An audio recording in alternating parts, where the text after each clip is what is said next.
This is Eritrea, a small nation on the Horn of Africa that unfortunately most of the world is only learning about for the first time because of an ongoing conflict with its neighbour, Ethiopia, which is threatening to spill out over into one of the most geopolitically consequential regions in the world.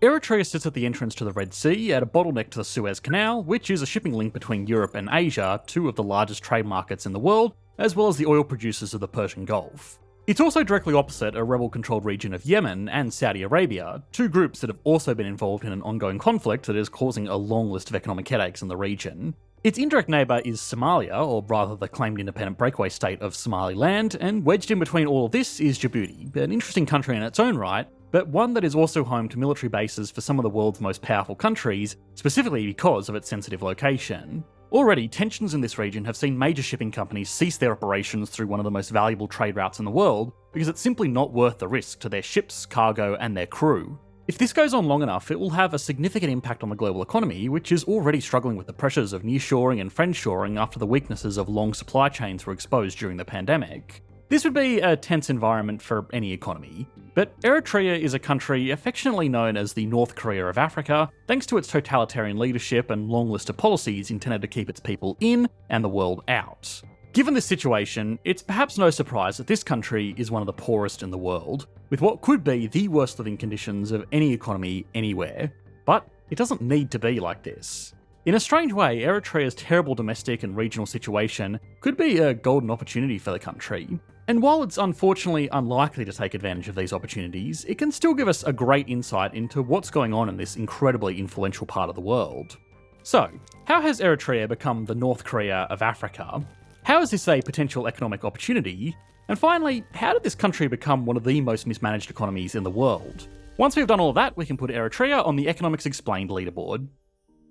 To understand why Eritrea has become a dictatorship, you need to look into the recent past. But manually looking through historical documents is incredibly time-consuming, and this is even more true when looking into your own family history to find connections, records, and pictures. That's why in the last few weeks we've been onto something very interesting. We partnered up with MyHeritage to discover our family history for the first time on this channel. Charlie, one of our team at Economics Explained, used MyHeritage to search over 19 billion historical documents to find details about members of his family, and especially of his grandfather on his mother's side, who was a Holocaust survivor.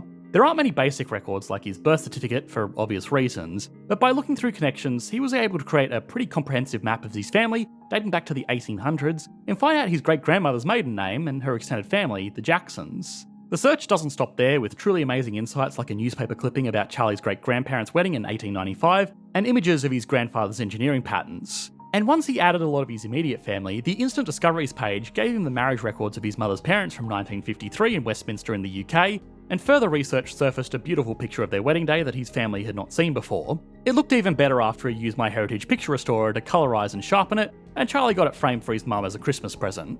So why not start building your family tree? You won't know if you don't look, and you could even have living relatives that you never knew about. You can get a 14-day free trial of MyHeritage when you join using our link.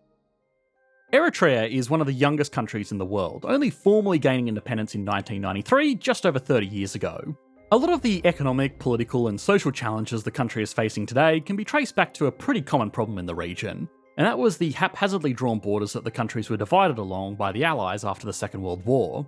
Before the war, the region that is now Eritrea was an Italian trading colony, and after the war it was lumped together with Ethiopia with little regard for the different groups that occupied the country.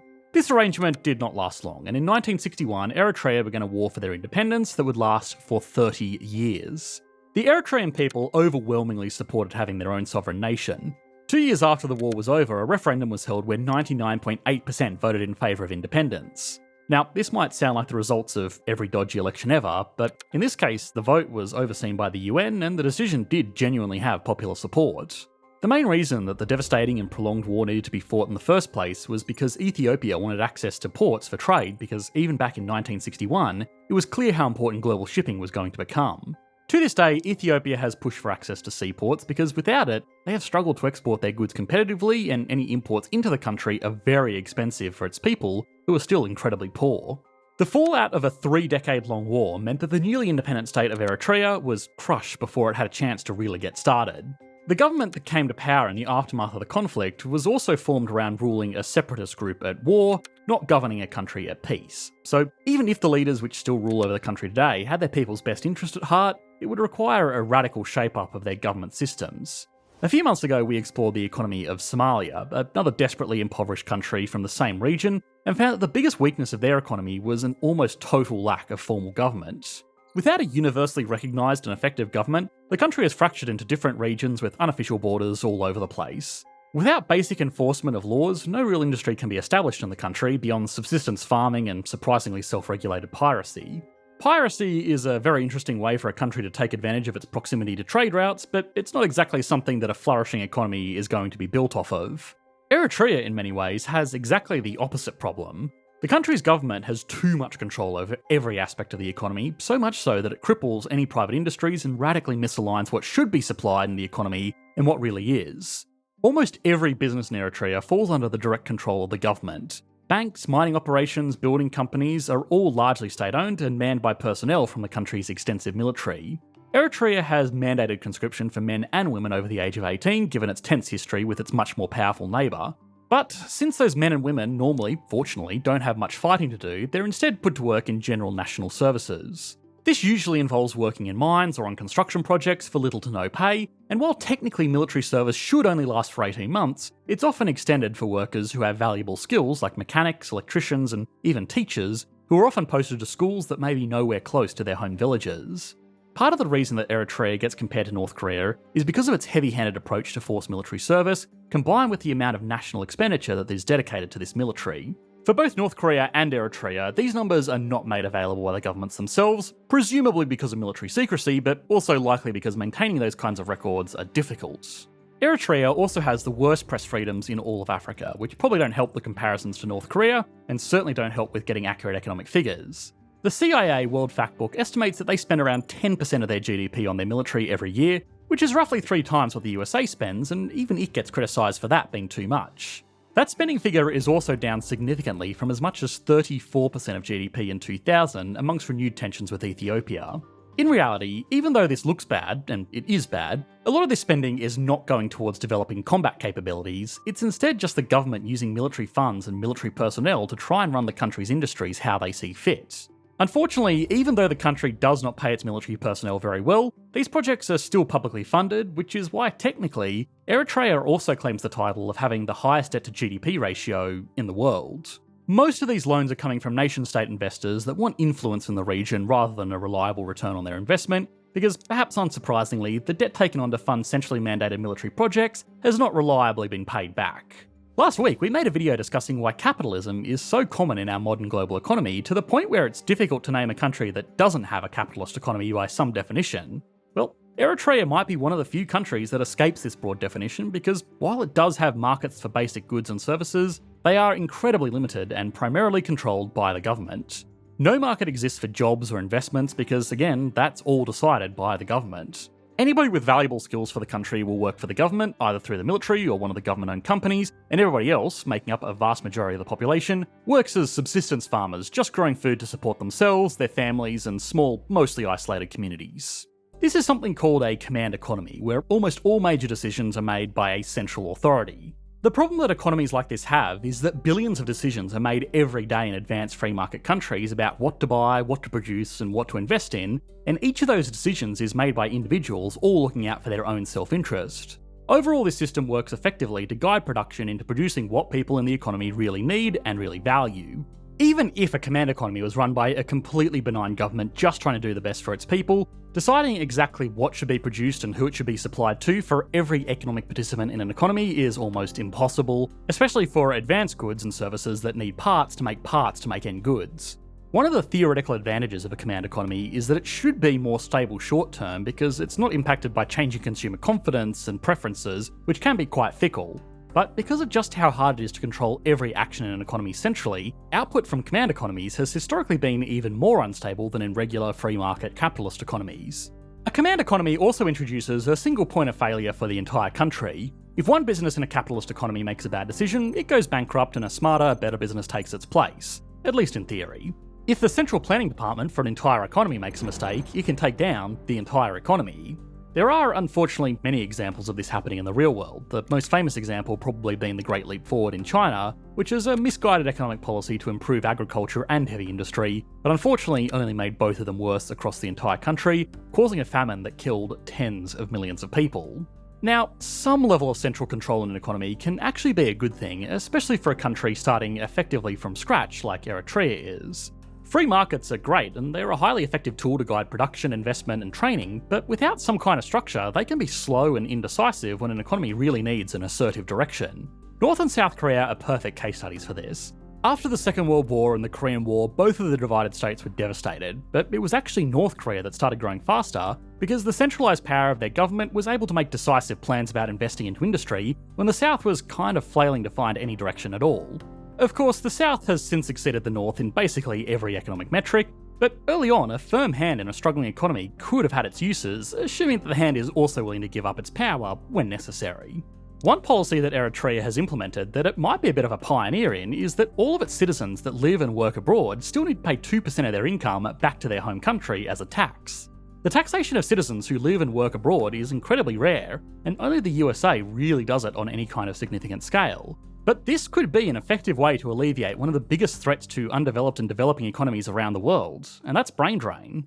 When all of the youngest and best workers from a country leave to get access to better opportunities abroad, the country they left misses out on their productivity and potential tax revenues.